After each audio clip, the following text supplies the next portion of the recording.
to the World War II newspaper channel where we read the Chicago Tribune one day at a time, going through World War II as it happened through the eyes of those who lived it.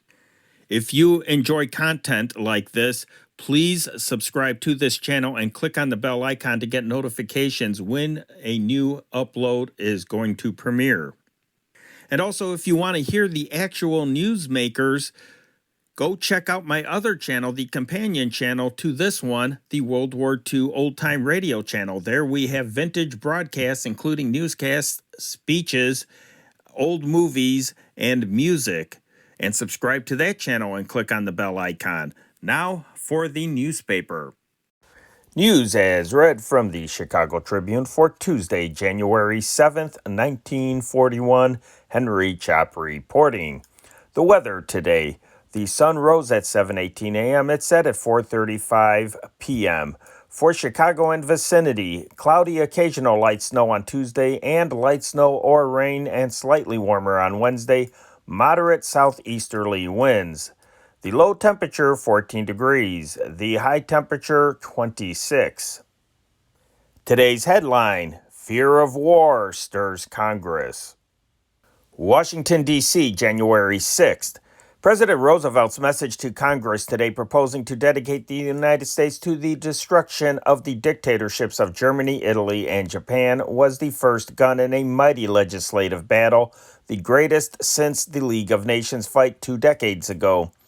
The interventionists in both Senate and House rallied solidly to the president's program to supply arms in unlimited volume to Great Britain, Greece, and China, and any others that will prosecute war on the dictators until the totalitarian form of government is exterminated. The non-interventionists girded for stubborn opposition to the president's project, which they view as going far beyond a realistic defense of the United States from attack and embracing an attempt at world policing and foreign conquest that would require the dispatch of our Navy to Asia and of a huge army to Europe. Mr. Roosevelt personally appeared to read his message at a joint session of the House and Senate at 1 p.m. Chicago time. Claiming virtual unanimity of the American people in his support, the president bore himself confidently and aggressively in delivering the most momentous presidential message to Congress since Woodrow Wilson in 1917 called for a declaration of war on Germany. For 40 minutes, he read clearly and forcefully, now and then tossing his head defiantly. It was in a specially loud voice and with a particularly belligerent manner that he proclaimed, "Let us say to the democracies, we Americans are vitally concerned in your defense of freedom. We are putting forth our energies, our resources, and our organizing powers to give you the strength to regain and maintain a free world. We shall send you in ever-increasing numbers ships, planes, tanks, and guns. This is our purpose and our pledge." The president defied the dictators to regard American aid to their enemies as an act of war. Conspicuously lacking from the message was any such pledge as Mr. Roosevelt and his party gave in the presidential election campaign that American troops will not be sent overseas. He contented himself with saying that the foes of the dictators do not need manpower, but do need billions of dollars worth of weapons of defense. Then he does not close the door to the dispatch of any army to Europe, was indicated, however, by that passage of the message in which the president said, "No one can tell the exact character of the emergency situations that we may be called upon to meet. The nation's hands must not be tied when the nation's life is in danger.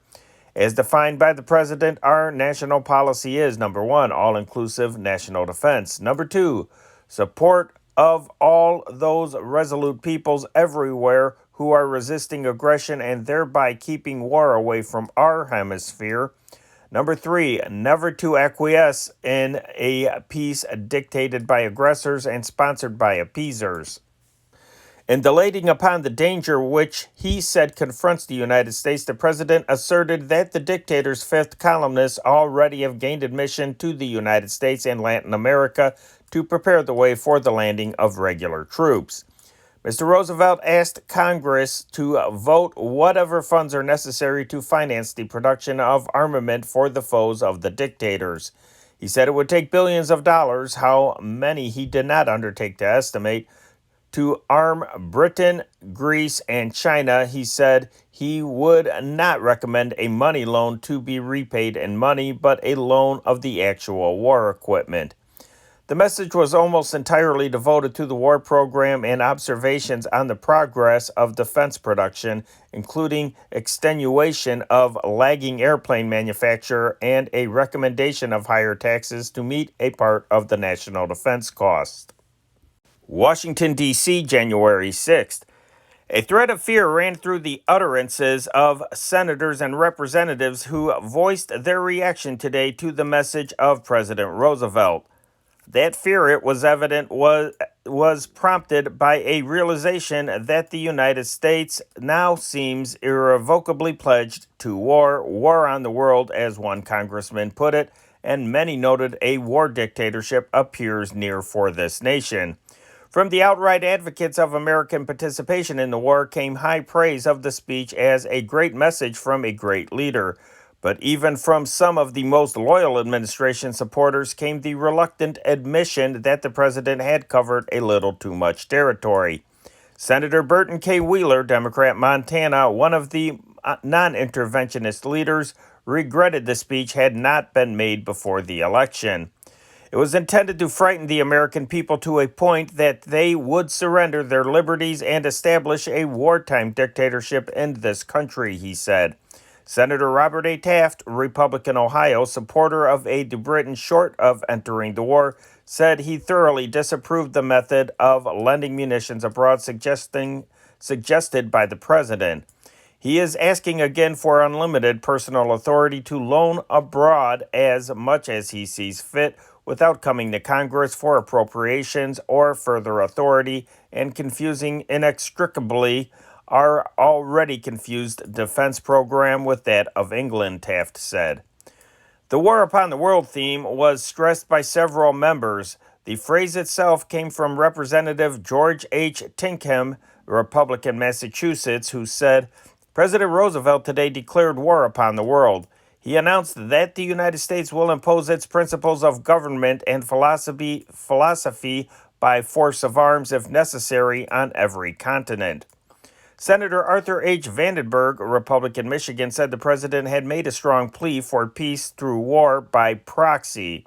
For the sake of America, Vandenberg added, I hope his program will never have to go farther.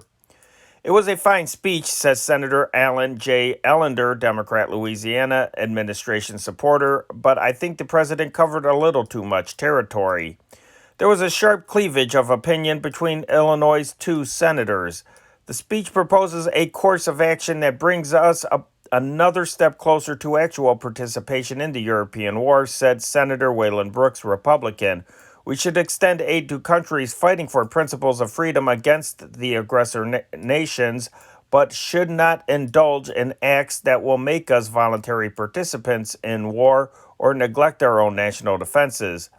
It was a great American speech, asserted Senator Scott Lucas, Democrat, that should be reassuring to all Americans who believe America is in peril through the machinations of the old world dictators. I agree with most of what he said Representative Charles A. Gifford, Republican, Massachusetts. If he hadn't embraced the whole world, it would have been better. President Roosevelt, in his message to Congress, preached the gospel of fear. Former Governor Philip F. La Follette of Wisconsin charged last evening in an address sponsored by the America First Committee, which is leading the drive to keep this country out of war. After 8 years in office, you no longer talk of banishing the fear of fear, Mr. President, La Follette, a former Roosevelt supporter, asserted in a national broadcast. Today you did something no president has ever done. You preached the doctrine of fear. Sentence after sentence, you battered at America's faith in herself. You told us that this great nation who won and kept her freedom by herself is now huddled behind the battered British fleet, that our fate is being decided in Europe. London, January 6th. Official circles in London tonight termed President Roosevelt's message to Congress a terse and masterly presentation of the world situation. This most interesting speech is being studied with the greatest possible appreciation, it was said. Berlin, January 7th. Germany's first news of President Roosevelt's message to the United States Congress was a 200-word summary carried by a DNB official German news agency, which called it a New Year's communication in connection with the opening of Congress. Authorized commentators kept silent, however, indicating the German reaction would be given only after a most careful study of the message in the highest quarters. DNB said the message conformed to Mr. Roosevelt's well-known attitude on international affairs. The agency emphasized Mr. Roosevelt's recommendation that war materials be made available to the democracies without the immediate thought of payments. It also emphasized his contention that such a policy would not be an act of war. Rome, January 6th. President Roosevelt's message to Congress was bad news to the Italians. Italians realize it was said that the United States is being made ever more committed to an Axis defeat, and that each speech the president makes is stronger than the last. Today's was regarded as the strongest of all. From comment in qualified circles, however, it is evident Italy is firmly convinced that before American help can become effective, Britain will have been beaten. What was considered new and alarming in the message was the expressed determination that America will not acquiesce in an Axis-dictated peace. This was regarded as the greatest commitment yet to come out of Washington, D.C., and it is realized to be fraught with genuine peril of a clash. Italy and Germany, it was pointed out, are committed to winning the war and instituting a new order. If the United States wants to prevent this, the presumption is she must fight. Ottawa, Ontario, January 6th. Prime Minister W.L. Mackenzie King, praising President Roosevelt's message to Congress, declared in a statement tonight, since the outbreak of war, the forces of freedom have had no support of comparable strength, magnitude, and durability. He described the president's message as downright direct and decisive, and said, if aggressor nations were ever in doubt, they now know where the United States stands and the lengths to which that country is prepared to go in its determination to thwart their ambitions. The Prime Minister and most of his cabinet listened to the broadcast of the Roosevelt message. Tokyo, January 7th. The Japanese newspaper Kokumin editorially predicted today that Japan and the United States would fight like wildcats in the Pacific after the collapse of Britain, which it predicted. It is safe to predict that Britain will be wiped off the European map by autumn at the latest, the editorial said. The collapse of Britain and American participation in the war will put an end to the import of the European war, shifting the scene to the Pacific where the new World War will be staged. In that eventuality, Japan and the United States will fight like wildcats as the main forces of the belligerents. The paper said that although America had not declared war, she actually is in it, it added. Had Germany been bellicose, she would have had found more than enough reasons to declare war against the United States for past contemptuous utterances and illegal deeds. The same applies to Italy and Japan. New York, January 6th. A 10-minute summary of President Roosevelt's message to Congress was broadcast in German to Germany by the British radio this afternoon. It was heard by CBS here. Berlin, January 6th. Everybody in Europe except the Germans seem to be talking about the Balkans tonight. No inkling of what the German army in the southeast intends to do, if anything, came from any authoritative quarter. Spokesmen smiled at the flood of rumors, some of which were termed fantastic, It is a it's it blah, blah, blah. Excuse me. It's a splendid fog and others made it for us, said one.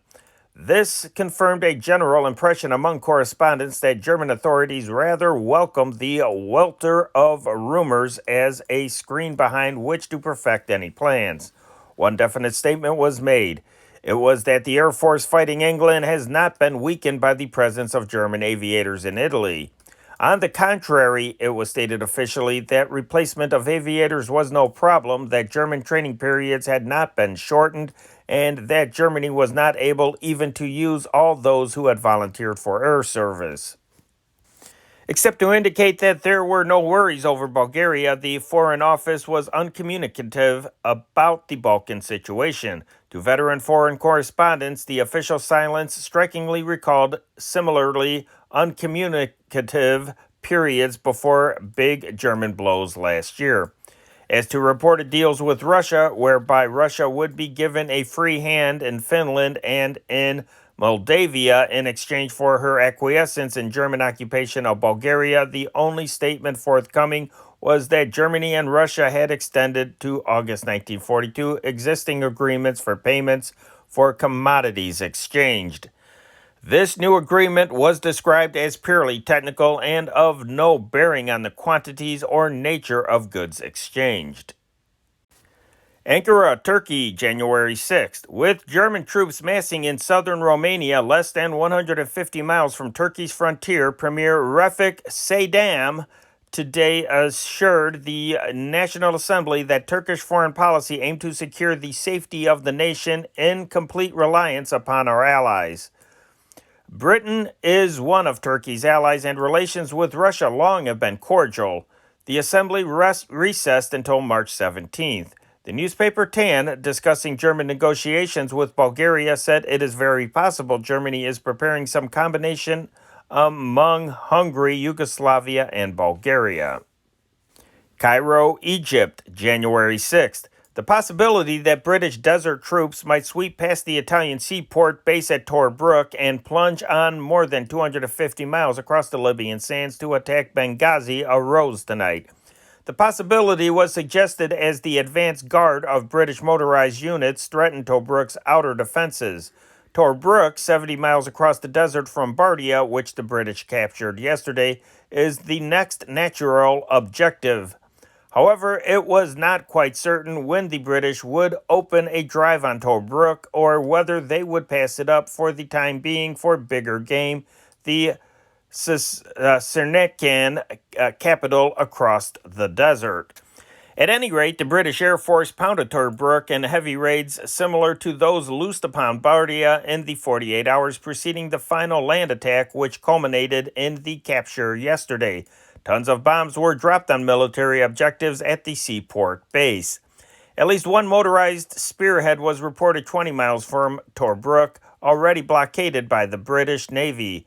Australian troops carefully mopped up the Bardia region preparatory to further operations while British tanks moved westward, waiting for orders. The British appeared faced with two alternatives if they decide to attack Benghazi next: to drive straight across the desert or to drive around the tip of the Cyrenaican hump with the aid of the Navy, which contributed materially to the Bardia victory. The list of prisoners reported taken in Bardia rose to more than 30,000. Thus, Marshal Rodolfo Graziani, commander of the Italians in North Africa, had lost, British reports said, one-third of his army in captured, killed, or wounded men, and his most important eastern base, Bardia, has fallen. Observers with the British forces said the number of Italians surrendering at Bardia constituted an open invitation to the British to strike on against Benghazi. The Egyptian press viewed the Bardia victory as removing all danger to Egypt from Italy. It said Bardia, with its useful harbor, has become the key to a British advance into Tripoli, Italian possession just beyond Cyrenaica.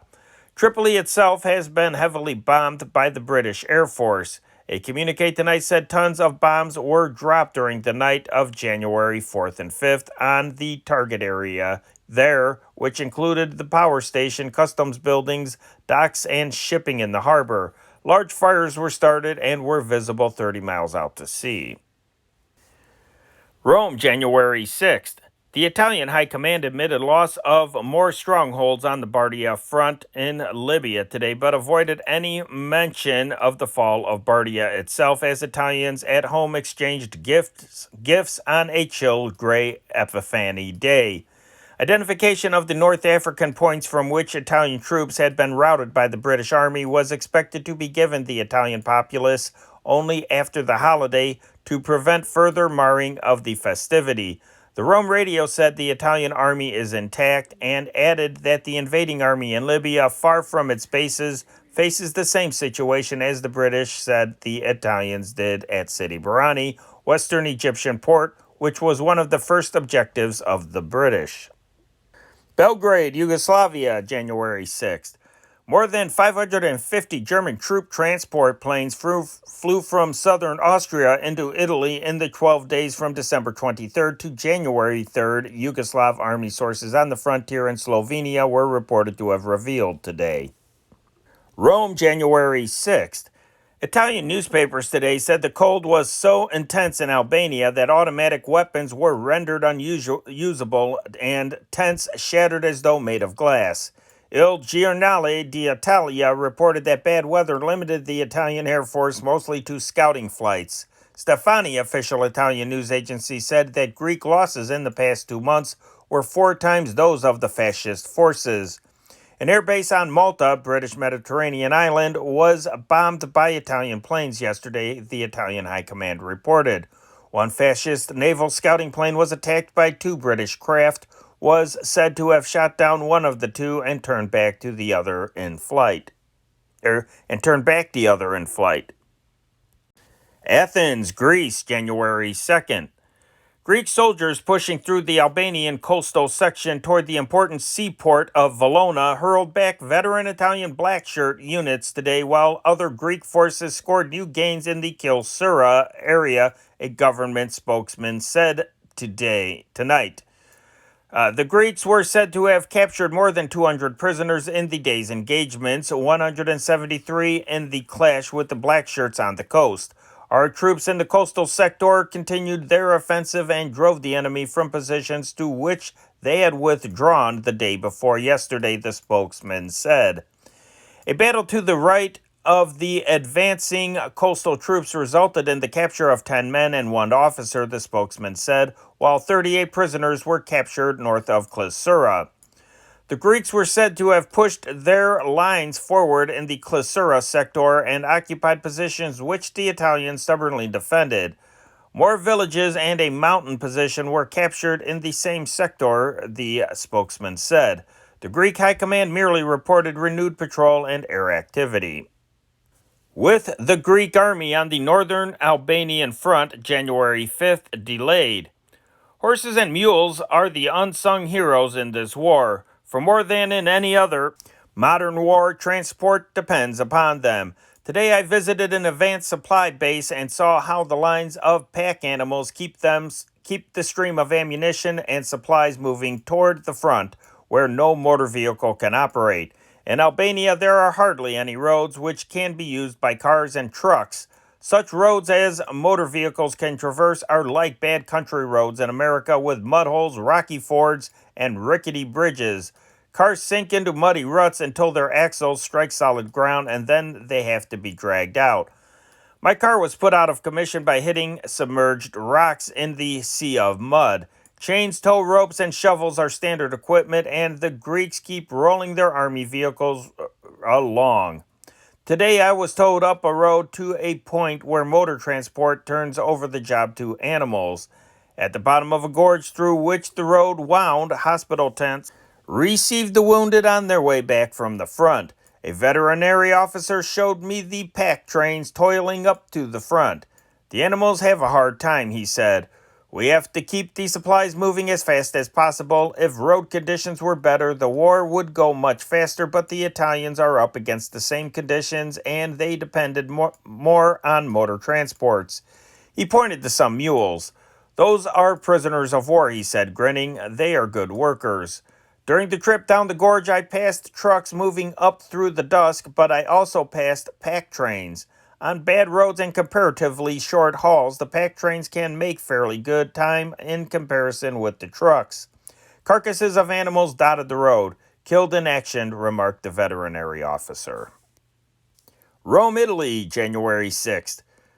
Prince Camillo of Bassiano, 25 years old, has been killed on the Albanian front, it was disclosed today. He was the son of Margaret Chapin of New York and Prince Raffredo of Bassiano. Prince Camillo was a nephew of Prince Gelasio Gaetani, once Italian ambassador to Washington, from whom he inherited the ancestral estate of Ninfa. The estate has been in the family since Boniface VIII, the Gaetani Pope, whom Dante made famous in his Divine Comedy. The Gaetani house, which has a history known back to 1190, suffered a heavy loss in the death of Prince Camillo, for he alone was capable of carrying on the direct male line. London, January 6th.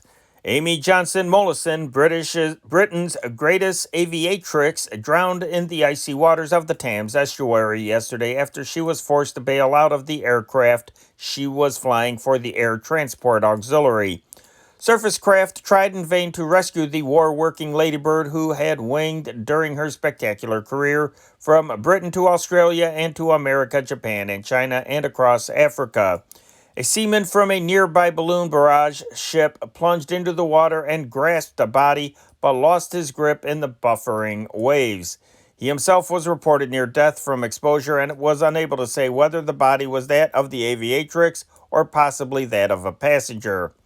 For hours, searching boats crisscrossed the scene where the 32-year-old flyer fell, but were unable to find her body. The searchers did find her flight authorization papers and some gear bearing her name. The papers indicated she was off her course, possibly lost when her machine fell. The accident occurred in mid-afternoon.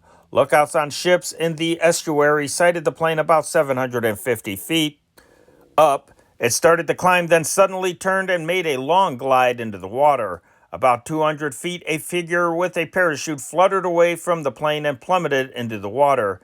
As a member of the Air Transport Auxiliary, the aviatrix was engaged in flying from one airfield to another, picking up other women pilots who ferried planes from the factories. Amy Mollison, the laughing happy air woman she was known as Johnny to fellow pilots, gained worldwide attention in 1930 when she set out in a light airplane for Australia from England. She reached India in 6 days, 2 days under the previous record, but damaged her plane at Rangoon and eventually arrived at Port Darwin, Australia in 20 days. 7 months later, she tried to reach Peking via Siberia, but was forced down near Warsaw. In 6 months, she was off again across Russia, Siberia, and China to Tokyo. In 1 day, she covered 1,650 miles, establishing another new record. English pride in Johnny grew, and she was made commander of the Order of the British Empire. In 1932, she was married to James A. Mollison, himself already a widely known flyer. A few months after her wedding, she broke her husband's record for a flight to the Cape of Good Hope by 10 hours and 18 minutes. In 1936, she announced that she and Jim Mollison had decided soloing was their best marital course, and in 1938 they were divorced. Amy then turned to glider piloting, aerobatics, and motor racing and became an instructor in Civil Air Guard. Berlin, January 7th.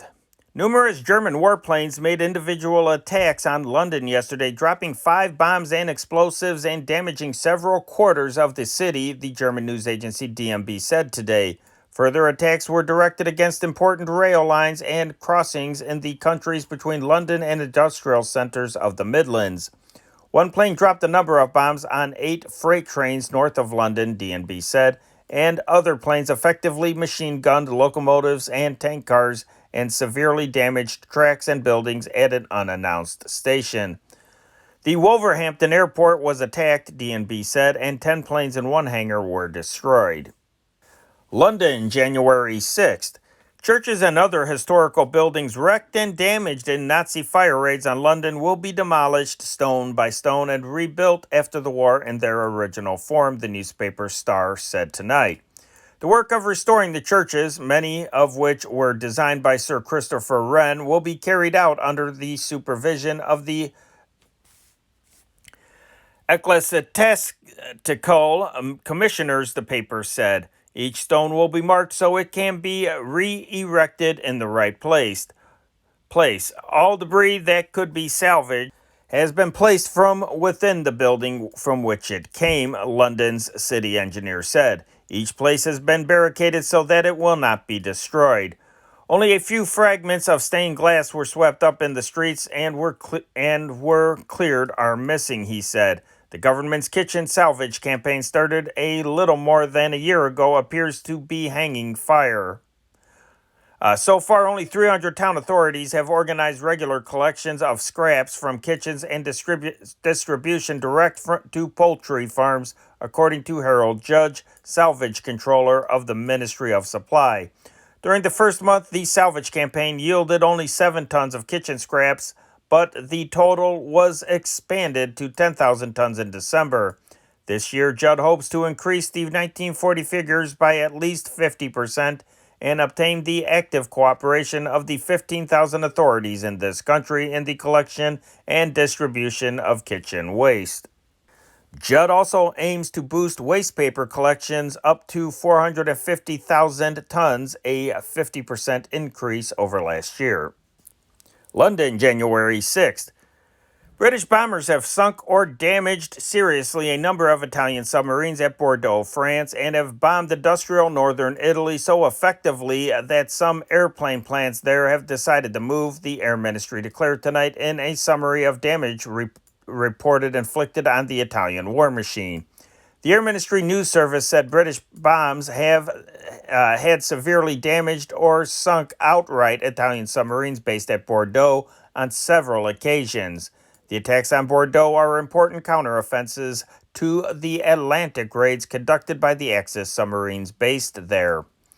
The Air Ministry bulletin asserted that the British had learned their air raids in Turin, Milan, Alessandria, and other North Italian industrial cities during October had been so effective that the Italian people attributed almost supernatural powers to our bomb aimers.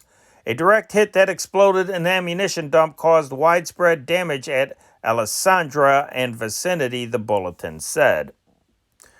With the British Mediterranean Fleet, January 6th, 9 British soldiers, captives aboard a 100-ton Italian schooner, helped an Australian destroyer seize the craft and take it to an Egyptian port with 150 Italians imprisoned below deck, the destroyer commander reported today. The destroyer intercepted the Italian boat on the night of December 29th and fired a warning shot to halt it. When the destroyer's searchlight was flashed on the boat, the captain said he saw a British sergeant dash up a hatchway and bowl over an Italian guard. 8 other Englishmen battened down the hatches upon 100 Italian soldiers and 15 sailors. Then the Australian officer said the erstwhile captives compelled the Italian commander to make his vessel follow the destroyer to Sollum, the first stage of a journey for the Italians to an internment camp in Egypt. Canberra, Australia, January 6th. Navy Minister William Hughes announced today an identified foreign power had offered to sell Australia a number of reasonably modern but costly cargo ships. Hughes did not say what the government would do about the offer, but said it planned to buy and charter some freighters to augment the construction of steel and concrete ships being produced in the Commonwealth. Chongqing, China, January 6th. 3 columns of Japanese were flung back with casualties of 3,000, the Chinese Central News Agency reported tonight, in a 4-day battle on the northern front where some of the severest fighting of the war has occurred in the last 2 weeks. Bangkok, Thailand, January 6th. Thai troops crossed the French Indo-Chinese border at Iran Pradhesa on the heels of retreating French forces and occupied several villages in reprisal raids, the Thai command announced tonight. The French suffered heavy casualties and lost considerable equipment, and Thai airplanes bombed 5 French military centers in Indochina, officials here understood.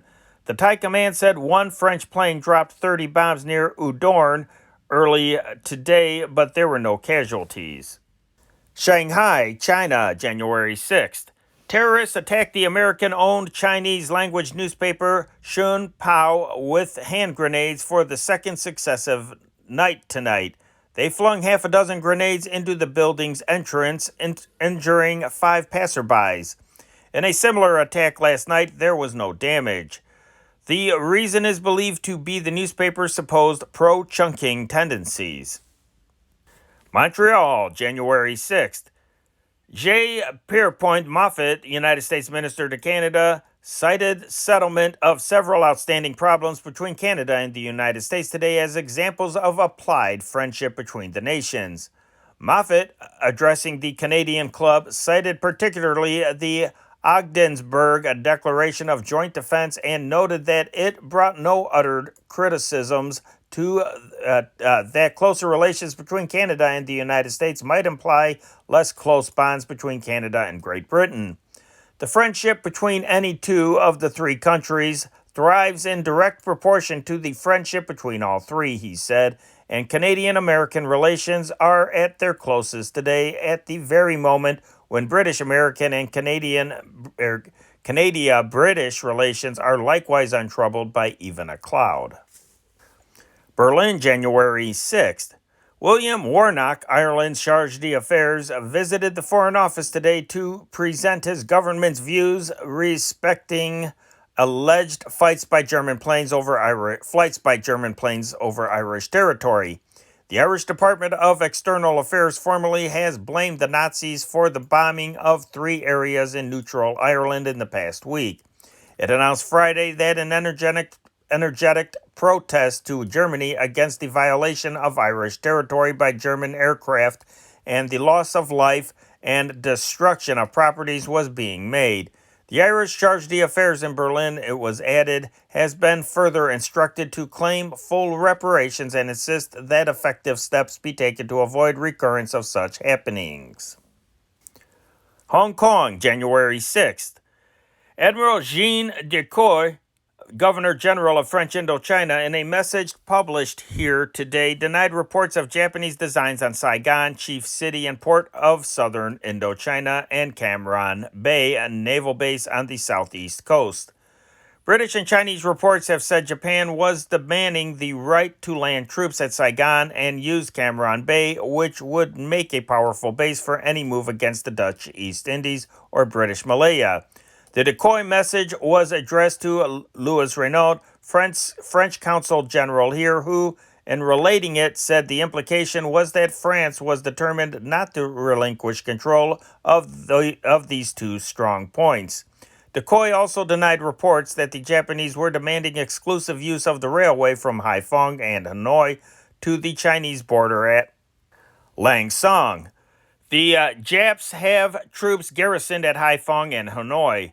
Japanese planes inflicted heavy damage on an important bridge over the Mekong River yesterday in an attack on the Burma Road supply line to China from British Burma, a Japanese naval communique reported today.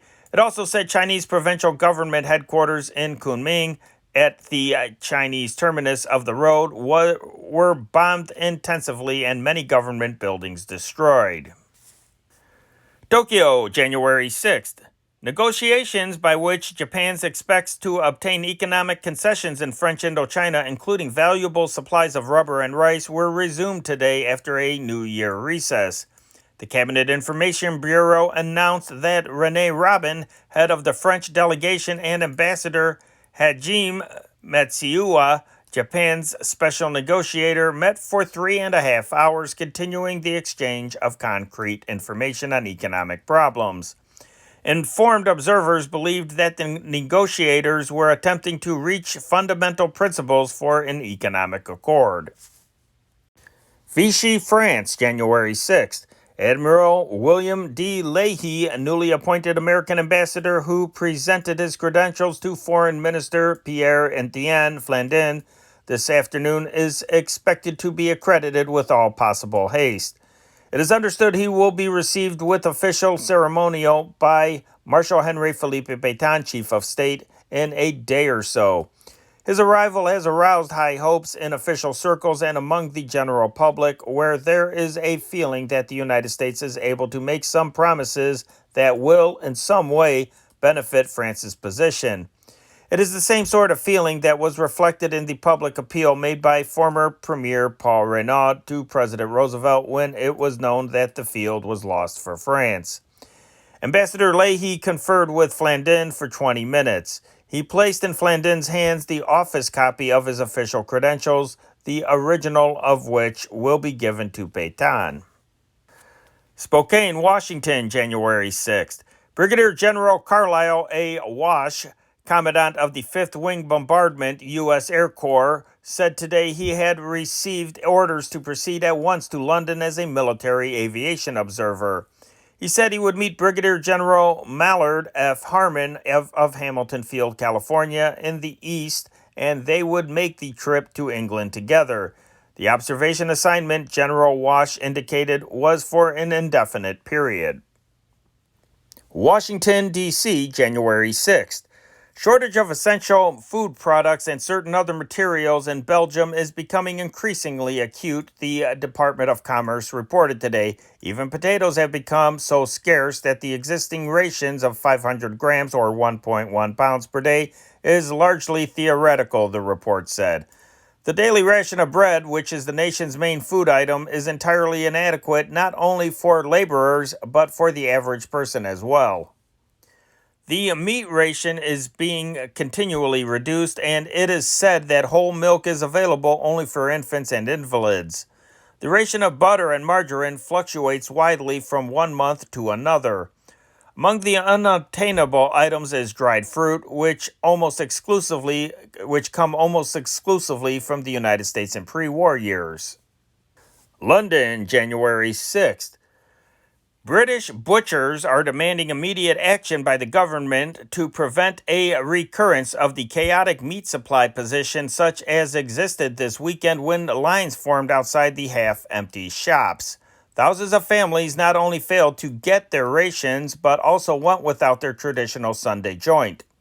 A National Federation of Meat Trade official today said the federation is urging the Ministry of Food to allow butchers to adjust the value of meat supplied to their customers to the actual amount of meat in stock.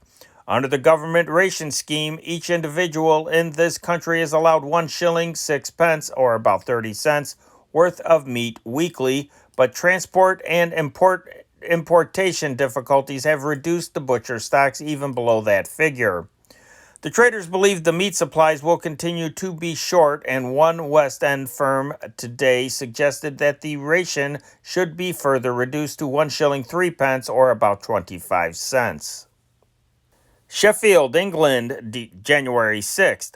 Workers in a huge British steelworks cheered today as, for the first time in history, the accolade of knighthood was conferred by an English monarch beneath a factory roof. King George and Queen Elizabeth visited bomb-shattered sections of Sheffield and then inspected the busy steelworks. The king mounted a die and knighted the factory's managing director, Sir Alan Grant, whose name had appeared on the New Year's honor list. Grant knelt, and the king touched him on both shoulders with a sword and said, "Arise, Sir Alan." London, January 6th. Mrs. Beatrice Eden, wife of Foreign Secretary Anthony Eden, left London today at the wheel of a mobile tea canteen to serve the army. "I'm determined to show my husband I can do my bit," she commented. London, January 6th.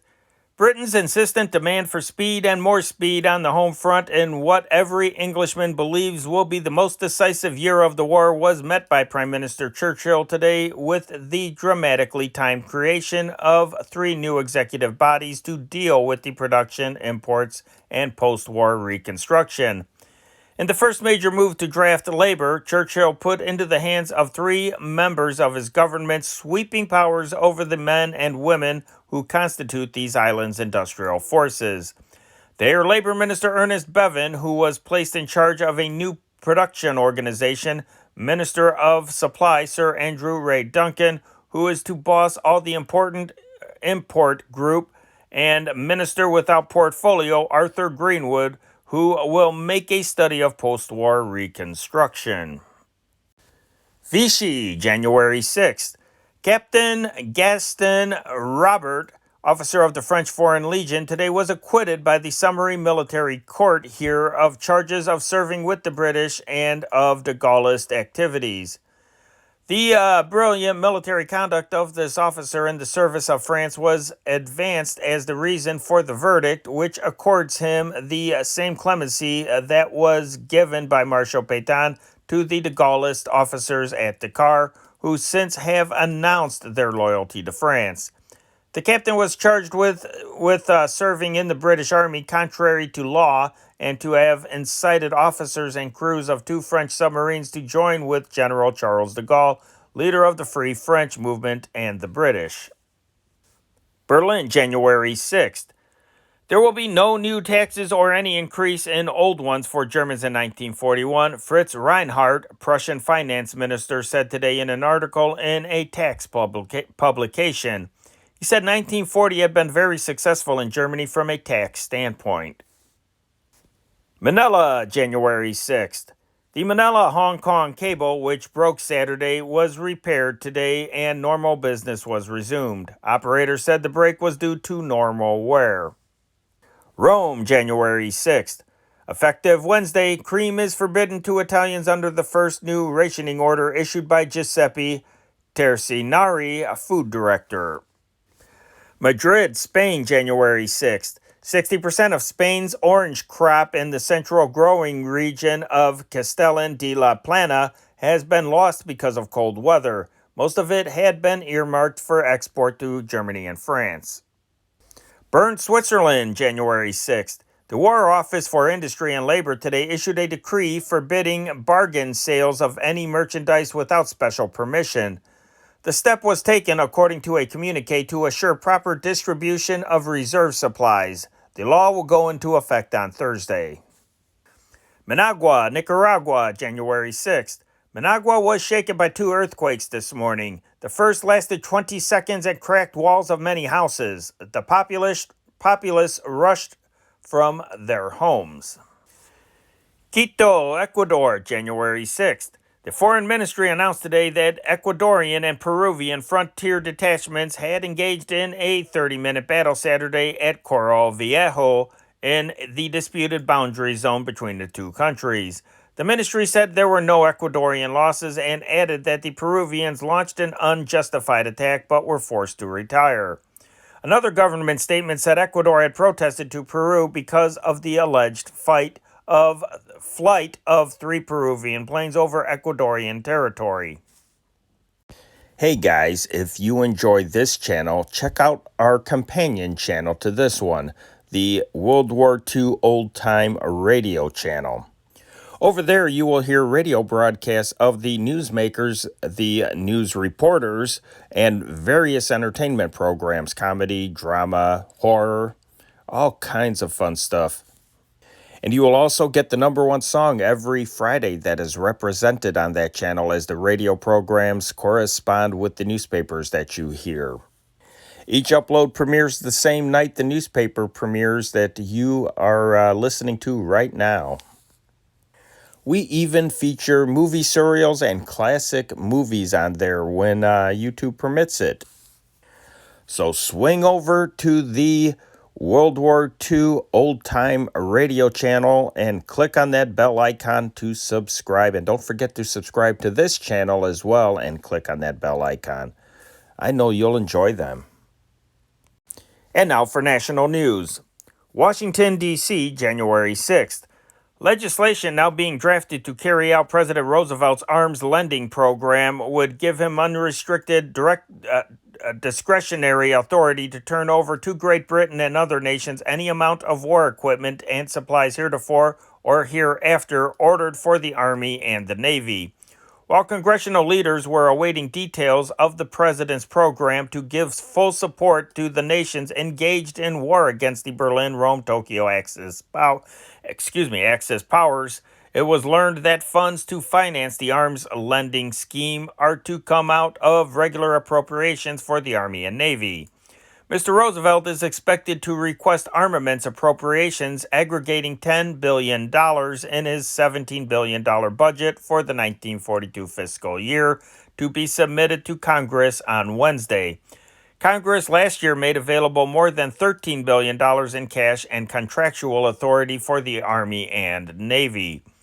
Under the proposed authorization legislation, Mr. Roosevelt could lend any part of the warships, airplanes, tanks, guns, ammunition, and other war munitions produced with these appropriations to the nations fighting the totalitarian powers.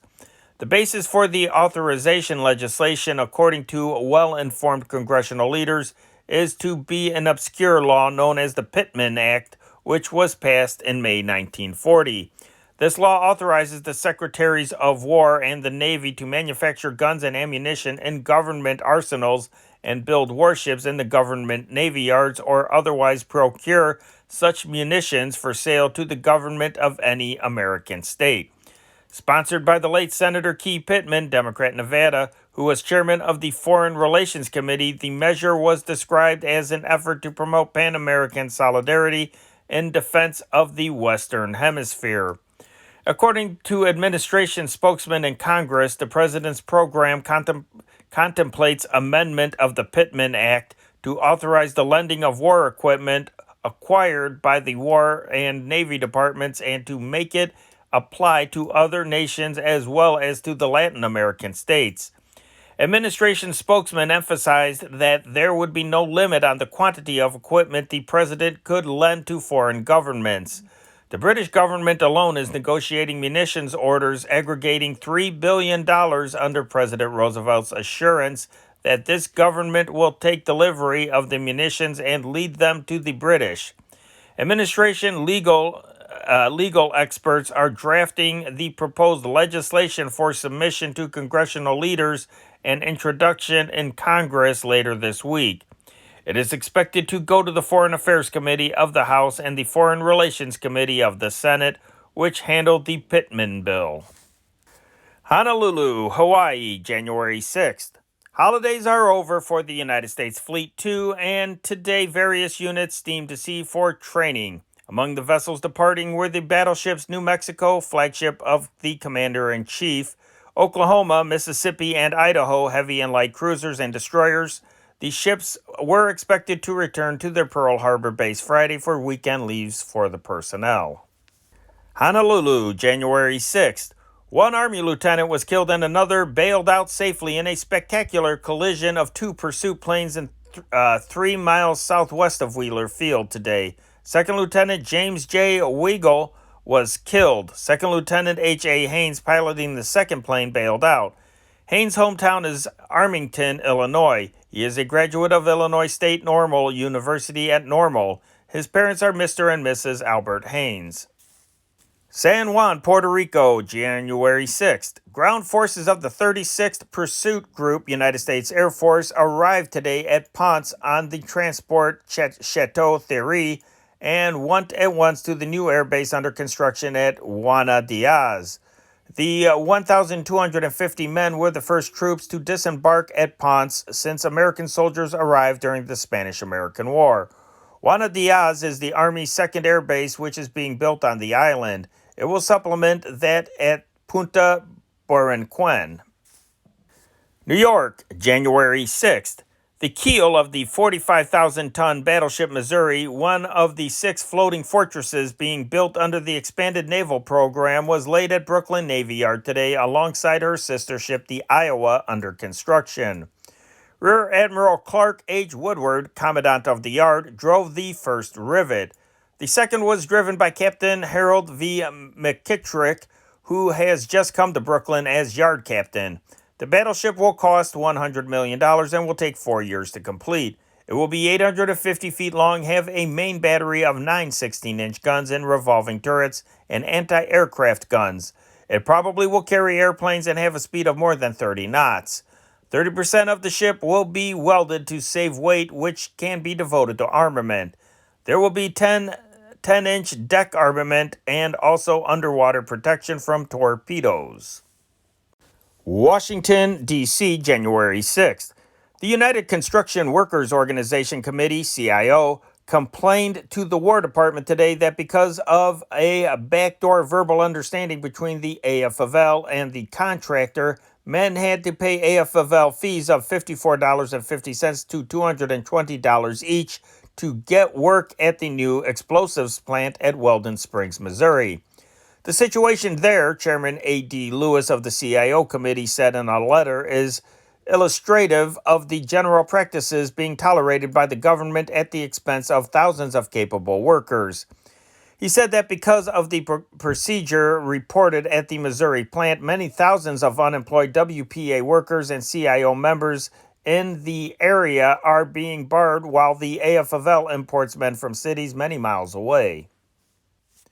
Akron, Ohio, January 6th. A strike halted operations today at the Pittsburgh Valve Fittings Corporation factory here, where equipment was being made for the United States Navy. Harry Mokins, president of the American Federation of Labor Local, said 500 workers struck in protest against management policies of negotiating wage adjustments with individuals instead of with the union. Farmingdale, New York, January 6th. CIO workers at the Ranger Aircraft Engines Division of the Fairchild Airplane and Engine Corporation, which makes engines for Army and Navy training planes, voted tonight to strike Thursday night. More than 200 men are involved.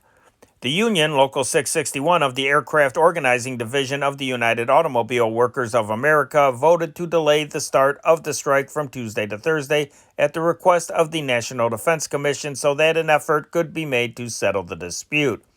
Negotiations have been going on since September 1st. The union seeks a 5-cent an hour pay raise. Washington, D.C., January 6th. President Roosevelt was formally declared by Congress today to be the first third-term president in the history of the Republic. Both houses solemnly participated in the archaic ceremony at which the 531 Electoral College votes are counted. At the end, scarcely to anyone's surprise, Vice President John N. Garner, self-styled lame duck number one, announced that the result was 449 to 82 in favor of Franklin D. Roosevelt of New York and Henry A. Wallace of Iowa against Wendell L. Willkie of Indiana and Charles L. McNary of Oregon. Washington, D.C., January 6th. Actions on drastic revenue legislation to finance the defense program and war supplies for Great Britain today awaited the president's message to Congress on an estimated $17 billion budget for the next fiscal year. In his annual message today, the president skipped details on how the defense program will be financed, merely covering this phase by saying that taxes must be raised in accordance with ability to pay and that Britain and other countries are fighting the Axis powers need billions of dollars worth of war equipment. Later in the day, Secretary of the Treasury Henry Morgenthau Jr. told newsmen that the administration's plan for turning over war supplies to other nations upon the promise to repay in kind at some later date will change substantially the estimates on the cost of our own defense program. New York, January 6th. Mrs. Franklin D. Roosevelt and Dr. John Haynes Holmes, noted clergymen, have resigned as sponsors of the American Rescue Ship mission, the World Telegram said today, because they objected to the auspices under which the relief organization operated. After citing that scores of prominent Americans, including theologians, college presidents, and others similarly distinguished, were among the sponsors, the newspaper said, they took this step upon learning that these well-known names are being used as fronts for an enterprise that was conceived and has been administered almost wholly by known communists and active communist sympathizers. The mission is currently engaged in raising $300,000 for a ship to bring Spanish refugees from Marseille, France, to Veracruz, Mexico. New York, January 6th. Franklin D. Roosevelt Jr. today started his duties as a $2,100 a year law clerk for the firm of Wright, Gordon, Zachary, and Parlin, 63 Wall Street. He arrived at 8:45 a.m. at the offices, which are only a few doors from those in which his father started his law career in 1907 at 54 Wall Street. Young Roosevelt said his duties would consist of writing memos, filing motions, and the other work usual for law clerks. Exactly the same work as other boys employed here, he added. New York, January 6th. Francis J. McDermott, former Deputy State Commissioner of Insurance and son of Leo J. McDermott, Mayor Fiorello LaGuardia's former budget director, today was sentenced to 1 year and a day in prison by federal judge Murray Hilbert for one of the most fantastic fraud schemes ever uncovered by federal agents. Walter A. Stegman, a certified public accountant, was sentenced to serve a year and a half for his part in the plot to run a $7,500 debt into a $60 million fortune. The plotters, the government charged, had fake bonds of non-existent companies printed by an obscure printer and then set out to obtain money on these bonds, planning to use the money to get control of an insurance company and other large corporations. They began by borrowing $7,500 on bogus bonds, using this to obtain control of Financial Shares Corporation, an investment trust. Then they substituted fake bonds for good securities, and so the government charged got $24,000. They had armored cars to transport their bogus bonds through the streets. They came close to getting $900,000 once. Judge Holbert said he had spent the holiday recess deliberating on the sanity of the defendants. Los Angeles, California, January 6th. A coroner's jury decided today the death of Dorothy Laverne, 30 years old, comedian in silent pictures, was homicidal, and she had been beaten by Hank Hankinson, a heavyweight boxer. Miss Laverne died December 29th, 2 days after she was found dazed in a hotel. An autopsy report attributed her death to a heart condition induced by beating. Hankinson is being sought on charges of assaulting and seriously injuring Shang Welch, brother of fight manager Suey Welch, on Christmas Eve. A witness at the Laverne inquest, Norman Vellenbach, testified he saw Hankinson strike and kick Miss Laverne in an apartment after they met her in Shang Welch's cocktail parlor. Vellenbach said Hankinson and Miss Laverne were very drunk, and Hankinson was making advances to her. Hey guys, if you enjoy this channel, check out our companion channel to this one, the World War II Old Time Radio channel. Over there, you will hear radio broadcasts of the newsmakers, the news reporters, and various entertainment programs, comedy, drama, horror, all kinds of fun stuff. And you will also get the #1 song every Friday that is represented on that channel, as the radio programs correspond with the newspapers that you hear. Each upload premieres the same night the newspaper premieres that you are listening to right now. We even feature movie serials and classic movies on there when YouTube permits it. So swing over to the World War II Old Time Radio channel and click on that bell icon to subscribe. And don't forget to subscribe to this channel as well and click on that bell icon. I know you'll enjoy them. And now for local and regional news. Induction of Illinois draftees under the January quota will be discontinued for 1 week beginning Thursday, draft officers of the 6th Corps Army Area Headquarters announced yesterday. They said that a postponement is necessitated by delays in construction of camps to which conscripts will be sent for training. A similar postponement will begin Friday in Michigan. The postponement will not affect original January quotas for both states. Illinois still will be expected to provide 4,739 men, of whom approximately 2,600 will be called from Cook County. The January induction period will continue into February in both states until quotas are filled. No change has been made in the induction schedules for Wisconsin, the third state in the 6th Corps area. Today, the Chicago Induction Center in the 122nd Field Artillery Armory, 234 East Chicago Avenue, will send its first group of 50 draftees to Camp Custer near Battle Creek, Michigan. A second group of 47 will be sent there tomorrow. Draftees from the Chicago Center previously had been sent to Fort Sheridan. A new accent is being placed on psychiatry in the examinations of men under the draft law, according to Major Lester Johnson, Chief Medical Advisor of the Illinois Selective Service Board. So great is this emphasis in Illinois that efforts are being made to place a psychiatrist at the head of each of the 32 medical advisory boards in the state, the major said. The medical advisory boards, composed of specialists, have been created to pass on the draftee whose condition requires special diagnosis. Observations during the World War and the continued study of mental cases produced by the war have convinced us that many men physically fit for service have no place in the ranks because of emotional instability, Major Johnson said. It does not follow, however, that these men may be of no value to the service.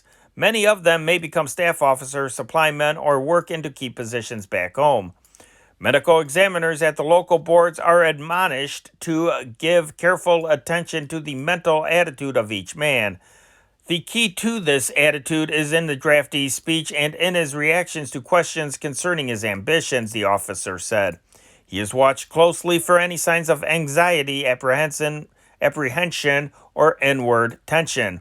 The local examiners are told to draw each man into conversation, to get him to talk about his hopes and ambitions, to tell about his background with a view toward revealing his true personality, said Major Johnson.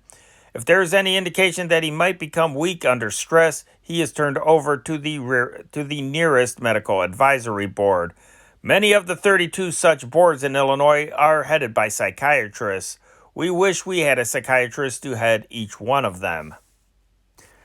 The Army Hospital at Fort Sheridan was ordered closed to visitors until further notice yesterday by Lieutenant Colonel Fred During, Post Executive Officer, as a precautionary measure to prevent a possible outbreak of influenza among the 6,000 soldiers at the camp. Colonel During said the closure is purely preventative and that thus far only 14 cases of influenza and 71 common colds have been reported. A wave of influenza was reported recently in Army camps on the West Coast and in the central and southwestern states. Salem, Illinois, January 6th.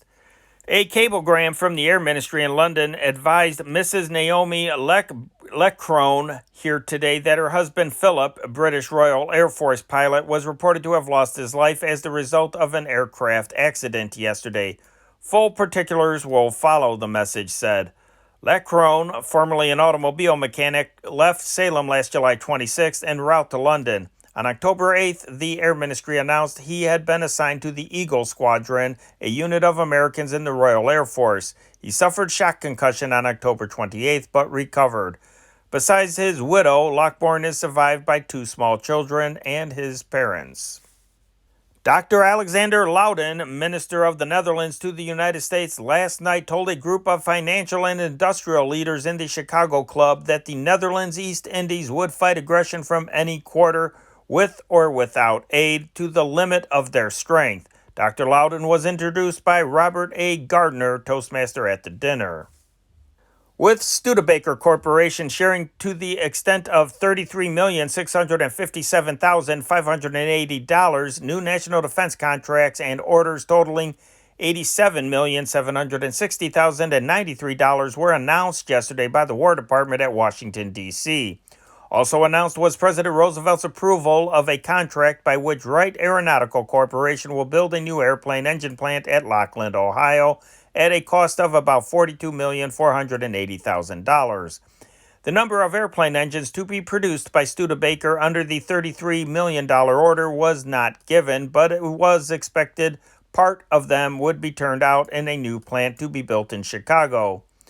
Last week, the company contracted to build the Chicago plant and 2 others in South Bend and Fort Wayne, Indiana, at a total cost estimated at $49 million for land, construction, and equipment for plane motor production.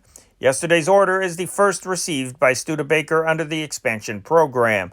The Chicago plant will produce precision parts and will employ about 4,000 workers.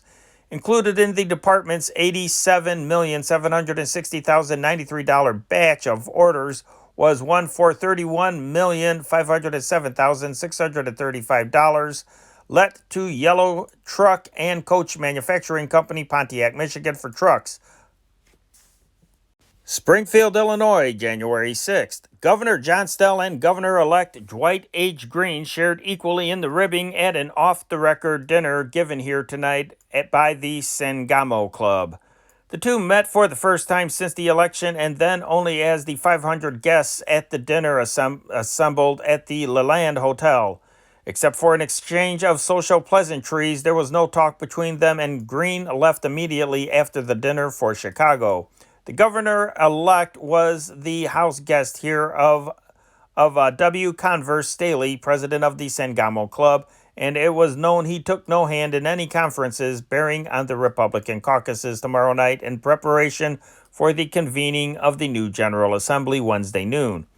There has been no sign of any opposition to the selection of Representative Elmer J. Scheckenberg of Chicago as Speaker of the House and Senator Arnold P. Benson of Batavia for President Pro Temp of the Senate.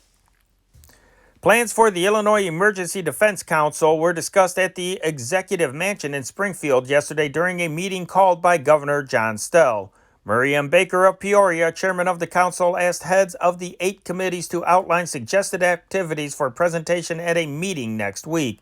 Committee chairmen at the meeting were Thomas E. Wilson, Chicago Agriculture and Production, Larry J. Benson, Chicago Civil Protection, Mrs. Edward J. Lehman, Sydney Welfare and Consumer Interest, Stuart Duncan, LaSalle, Public Works and Housing, Brigadier General Thomas S. Hammond, Harvey, Industrial Resources and Production, Ralphie Fisher LaGrange, Human Resources and Skills, Dean C.M. Thompson, Champaign, Education and Morale, and Paul Hansen, Chicago Public Health. Alan Moore of the National Advisory Defense Commission reported on operations of 37 other state commissions. Also at yesterday's meeting were a number of Illinois state officials. Attorney General-elect George F. Barrett will confer today at Springfield with the outgoing Attorney General John E. Cassidy in regard to cases which will be pending when Barrett assumes office next Monday. Both men announced they would cooperate to avoid delays in carrying on undecided cases. I appreciate the invitation from Attorney General Cassidy, Barrett said. There should be no delays caused in state business because of the forthcoming change in administrations. If the grave problems of Illinois are to be solved, there must be cooperation all the way down the line.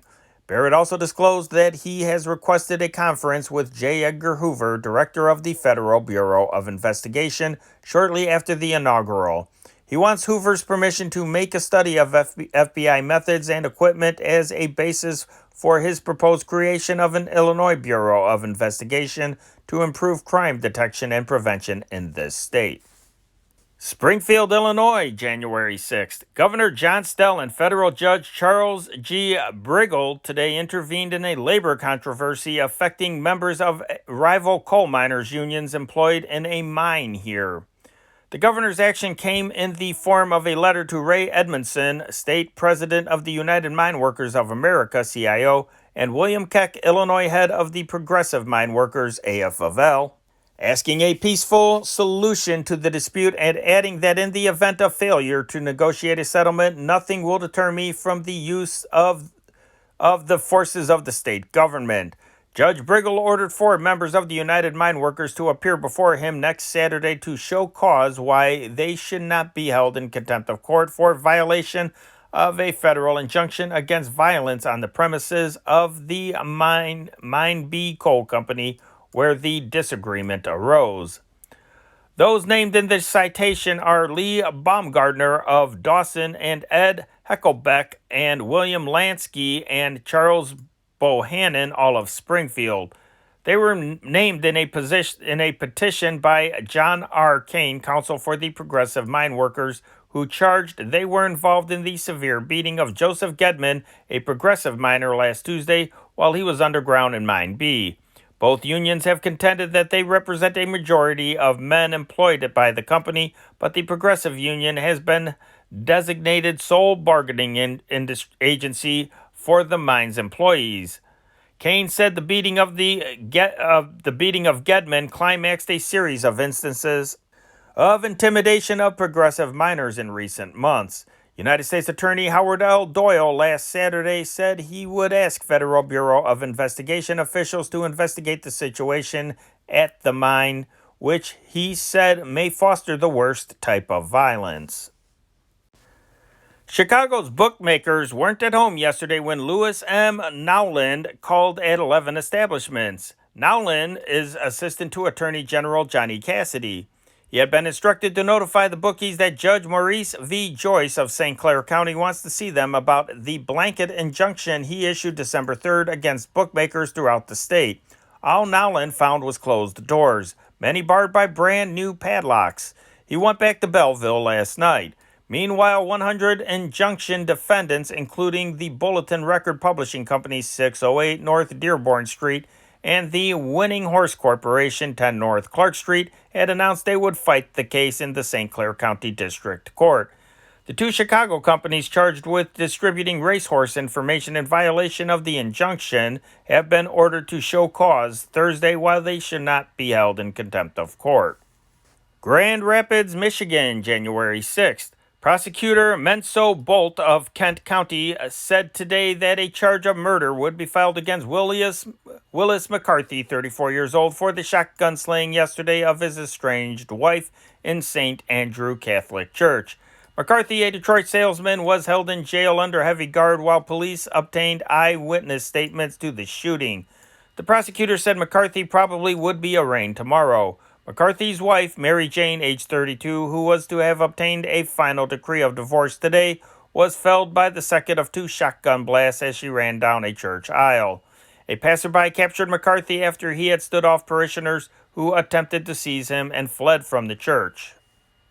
Gibson City, Illinois, January 6th. Quentin Paul, 30 years old, night attendant at the Farm Bureau service station here, was missing today. So were $260, 10 gallons of gasoline, 5 quarts of oil, a new tire, a new tube, and his car.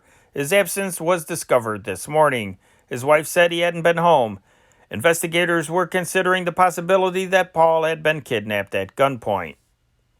Los Angeles, California, January 6th. Federal Judge Leon R. Yankwich ruled today that even if the 9 I Am movement leaders on trial charged with using the mails to defraud had caused 1 million homes to be broken up, it still wouldn't be mail fraud. He granted a defense motion to strike all testimony by government witnesses that the I Am leaders taught sex abstinence and that this had broken up many homes. First defense testimony was given by A.G. Grant of Shasta City, California, who said that he had met the late Guy Ballard, founder of the I Am movement, on Mount Shasta in 1930. The government had sought to cast doubt as to whether Ballard ever had conferred with the ascended master, Saint Germain, on Mount Shasta, as he revealed in his writings. Grant testified he knew Ballard had been to the mountain. A nervous bandit apologized last night after shooting Herbert H. Hyman in the knee and robbing him of $200. Hyman, 31 years old and a real estate broker, was getting out of his car in front of his home at 5485 Cornell Avenue when the gunman confronted him. The robber took Hyman's money, representing rental collections, and suddenly fired. "I didn't mean to shoot you," apologized the bandit as he fled. Hyman was taken to Michael Reese Hospital. He described the gunman as very nervous. Samuel Papanek, Assistant State's Attorney, said yesterday he will ask the grand jury today to indict a twice-paroled sex criminal on 3 charges of taking indecent liberties with children and 2 of robbery. The parolee, Norman E. Smith, 18 years old, 1428 North Tripp Avenue, was identified at the Sex Offense Bureau by 8 girls ranging in age from 8 to 15 years. They said Smith had molested them, and 3 of the girls said Smith took small sums of money from them. Smith was arrested Saturday night by Austin police as he followed a young woman from a theater. Police said he confessed more than a dozen sex crimes. He was sent to the St. Charles School for Boys in March 1936 to serve a 2-year term for taking indecent liberties with children. W.S. Devereaux, head of the Federal Bureau of Investigation in Chicago, and T.F. Mullen, an assistant, appeared yesterday before a subcommittee of the State Parole Board in Joliet to oppose parole of Martin Durkin, who was serving 35 years in Stateville Penitentiary for the murder of Edwin C. Shanahan, a federal agent, in 1925. Durkin automatically was granted a hearing by the board on the completion of one-third of his sentence. Devereaux and Mullen told Max Dresmal and Guy C. McCaughey, board members, that Durkin's record as a killer and lawbreaker should bar his release.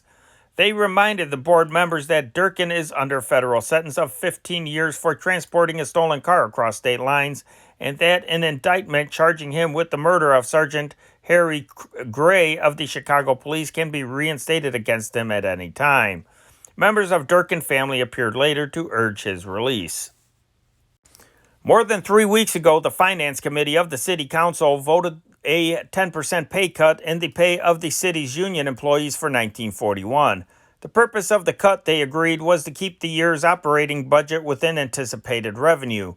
Since then, the leaders of the committee have asserted that they would not be bluffed out of the pay cut even in the face of a strike ultimatum, which ultimatum handed them by representatives of the 20 unions whose members are involved. Last night, however, 3 days before the budget comes up for final passage by the council on Thursday, the aldermen announced that a new plan would be considered. This was after a hearing before a subcommittee during which the unions argued against the 10% cut. The new program, the alderman said, also would keep the city's budget down. However, it would reduce to about 5% of the union employees' pay cut and would extend the 5% restriction to all city employees who receive salaries comparable to those of the union men. Most of the union salaries involved range from $3,000 to $4,500 a year. Approximately 1,700 union men are employed by the city. About 2,300 other employees would be affected by the extension of the cut. The city's practice of spending beyond its means has brought a steady rise over the last 5 years in Chicago's total of unpaid bills and other current debts, figures from City Comptroller Robert B. Upham's office showed today. In an effort to reduce the present load of bills, the City Council Finance Committee has recommended a reduced operating budget for 1941, totaling $54,391,000, which is $2,200,000 less than the 1940 operating or corporate budget. Council leaders predict that payless paydays will return to Chicago this year unless this reduction is made. Chicago, the convention city of the nation, found hotel rooms yesterday for one of the greatest multitudes of out-of-town visitors in the city's history. William J. Hennessy, convention manager of the Chicago Association of Commerce, estimated that the city has 130,000 visitors, most of whom will remain until the end of the week. Many will still be here next week. Hennessy estimated that the crowd will spend $7.5 million here. 3 great trade exhibits opening in the same week accounted for the bulk of the crowd. These were the National Furniture Shows at the Merchandise Mart and the American Furniture Mart and the National Shoe Fair at the Stevens Hotel. Hennessy said the furniture shows brought 24,000 and the shoe fair 30,000. 30 allied exhibits and conventions accounted for many thousands more. The household appliance show at the Palmer House attracted 6,000. Other gatherings included the National Association of Hardwood Wholesalers at the Congress and the National Shoe Retailers Association and National Boot and Shoe Manufacturers Association at the Stevens, the National Association of Housing Officials Midwest Conference at the LaSalle, and the National Wholesale Jewelers Association at the Sherman. Numerous private companies had exhibits and conventions. 35 areas and parks throughout the city have been flooded and are ready for ice skating. George T. Donahue, General Superintendent of the Chicago Park District, said yesterday. 72 other areas will be opened within the next few weeks. Hey guys, if you enjoyed this channel, check out our companion channel to this one, the World War II Old Time Radio channel. Over there, you will hear radio broadcasts of the newsmakers, the news reporters, and various entertainment programs, comedy, drama, horror, all kinds of fun stuff. And you will also get the number one song every Friday that is represented on that channel as the radio programs correspond with the newspapers that you hear. Each upload premieres the same night the newspaper premieres that you are listening to right now. We even feature movie serials and classic movies on there when YouTube permits it. So swing over to the World War II Old Time Radio channel and click on that bell icon to subscribe. And don't forget to subscribe to this channel as well and click on that bell icon. I know you'll enjoy them. And in sports, Champaign, Illinois, January 6th. Illinois soundly trounced Purdue 49-34 in its Big Ten basketball opener here tonight. Coach Doug Mills' Illini won before a crowd of 7,183 after trailing the defending champions 20-15 at halftime. Key men in the Illini victory were Arthur Matheson, sophomore center, who dominated play under both baskets, and Robert Richmond, senior guard. The first half was a nip-and-tuck battle, the score being tied 6 times. The Boilermakers took the lead late in the half after Coach Mills withdrew Matheson and John Drish, with the score tied at 15 all. Forrest Sproul's basket and two free throws by Forrest Weber, substitute center, and another by Don Blanken gave the Boilermakers their 5-point lead at the half. Harry Sachs, who substituted for Vic Wukovitz at guard in the Illinois lineup as the second half opened, started the rally with a shot from the center of the floor. Richmond's free throws and basket cut Purdue's lead to 22-20, the champions having scored 2 points on free throws by Blanken. After Donald Blemker connected for a Purdue basket to give the Boilermakers a 4-point lead, Matheson scored from beneath the basket and made good his free throw on Charles Cares's foul. Sachs connected with another long shot, which put Illinois ahead 25-24. Blemker's 2 free throws put the Boilermakers into the lead, but Richmond got a basket to put Illinois ahead again 27-26. The Illini drew steadily in front with a free throw by Matheson, 2 baskets by Drish, and a basket and another free throw by Matheson before the Boilermakers again scored on Sproul's long shot. Ann Arbor, Michigan, January 6th. Jack McLean, Ohio State's junior center, led a spirited second-half rally tonight as the Buckeyes swept to a 49-39 victory over Michigan in the Big Ten basketball opener. The Wolverines held a 21-20 margin at halftime, but soon thereafter, McLean went to work, aided by Dick Fisher forward, and dominated the second-half play. McLean's 3 baskets and 6 free throws accounted for 12 points during the final period and, combined with his 1 field goal early in the game, made him the high point man of the evening. Fisher dropped through 6 field goals and a foul to take second scoring honors with 13 points. His total was tied by Captain Herb Brogan, who paced the Wolverines.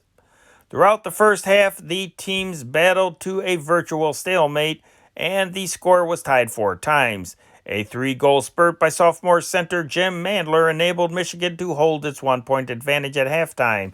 The first 5 minutes of the last period resulted in a 28-28 tie, but then Ohio found its scoring eye. As the 3,000 fans watched, the Buckeye attack then clicked for 7 straight points, with McLean leading the way. Only Mike Sofiak and Brogan seemed to be able to solve the Ohio State defense in the last half, the other Michigan regulars being stopped without a field goal.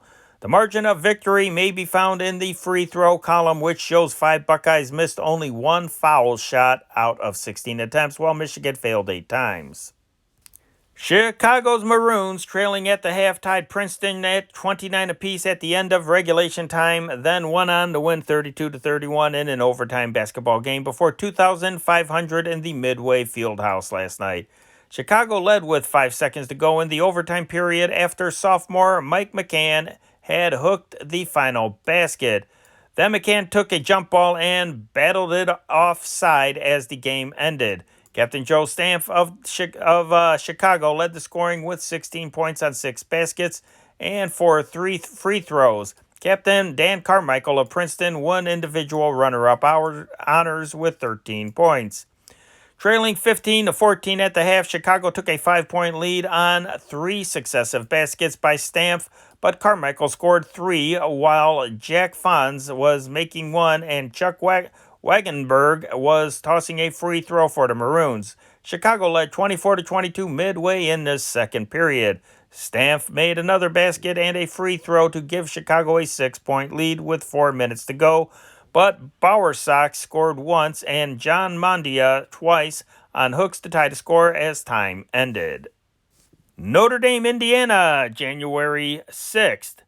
Cy Singler, Jasper, Indiana Jr., scored 14 points in 25 minutes to lead Notre Dame to a 53-38 victory over Wabash tonight. Singer was shifted from center to guard last week. He made 6 of his first 8 shots tonight.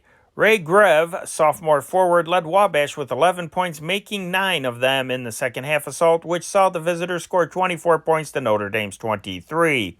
The Irish led 30-14 at the half. Wabash rallied to make it 31-19, but Notre Dame pulled away again as 6 reserves streamed into the game. 16 saw action for the Irish. Loyola University fought off the attack of a Fighting Ripon College team to win 43-34 last night at Loyola.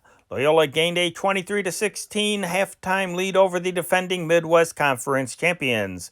With 5 minutes remaining in the second half, Ripon came within 3 points of Loyola, 35-32, but was unable to close the gap. Captain George Wenskus was high point man with 12 points, while Rember scored 11 to lead the visitors. Minneapolis, Minnesota, January 6th. Holding Wisconsin scoreless from the floor in the second half, Minnesota's basketball team tonight won its opening Big Ten basketball game from the Badgers 44-27 before 6,500 fans. The Gophers led at the half 21-19, and the Badgers closed that margin to 21-20 at the opening of the second half on a free throw by Gene Englund. The visitors did not score again for 10 minutes. The Gophers, meanwhile, running up to lead of 30-20.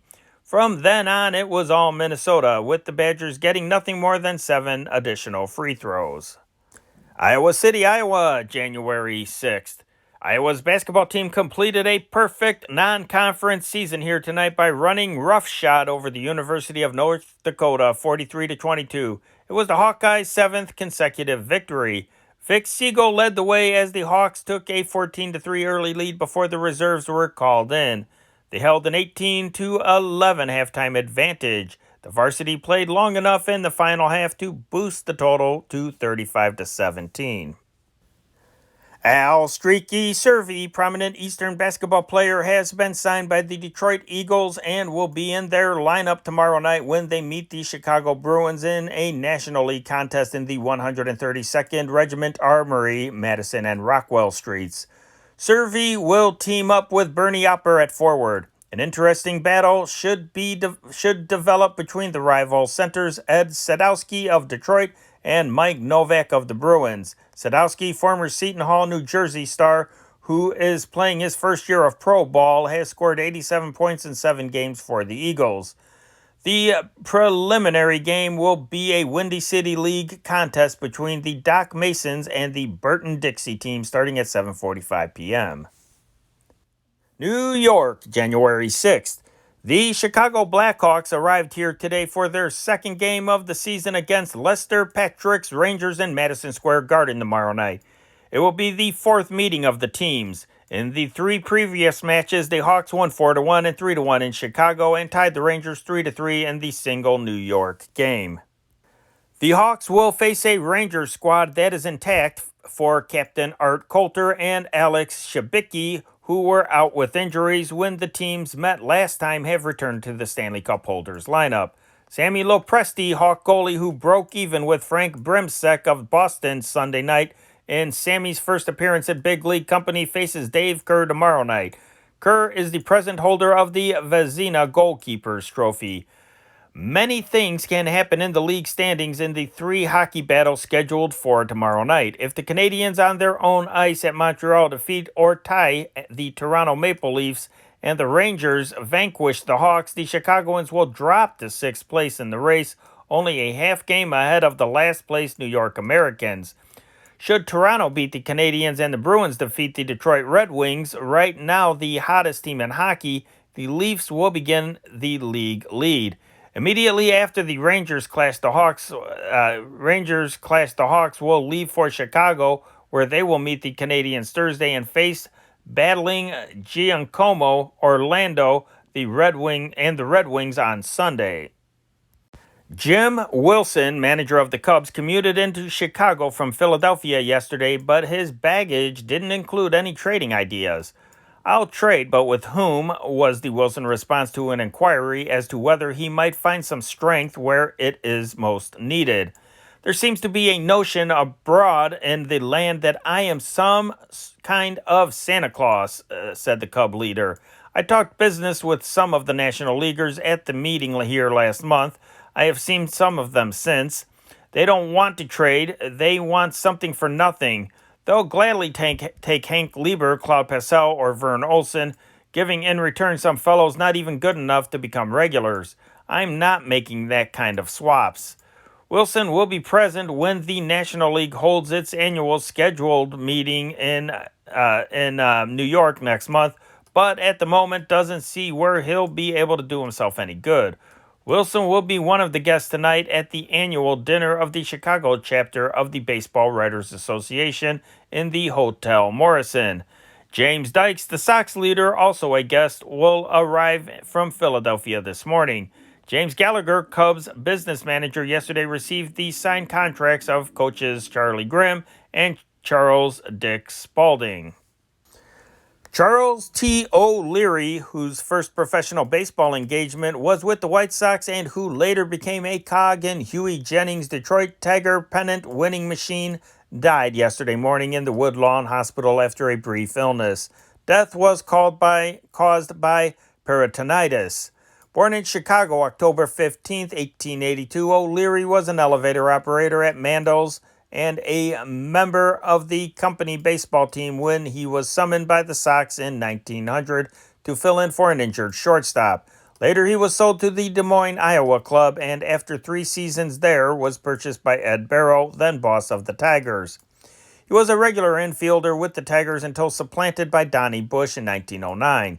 After filling various roles in the minors, among them management of the Indianapolis club, O'Leary returned to the majors as a coach. He served in that capacity with the Yankees during the reign of Miller Huggins as manager and also 1 year under Bob Shalke. When Joe McCarthy, after being released as Cub manager, signed with the Yankees, he took with him Jim Burke, one of the Cubs' coaches. To make room for his first lieutenant, McCarthy released the one-time Tiger star. O'Leary immediately signed as a Cub coach by Rogers Hornsby, who succeeded McCarthy in Chicago. In the last few years, O'Leary was employed by the Sanitary District. Surviving are a brother, Frank O'Leary, and 2 sisters, Ann O'Leary and Mrs. May Cassidy.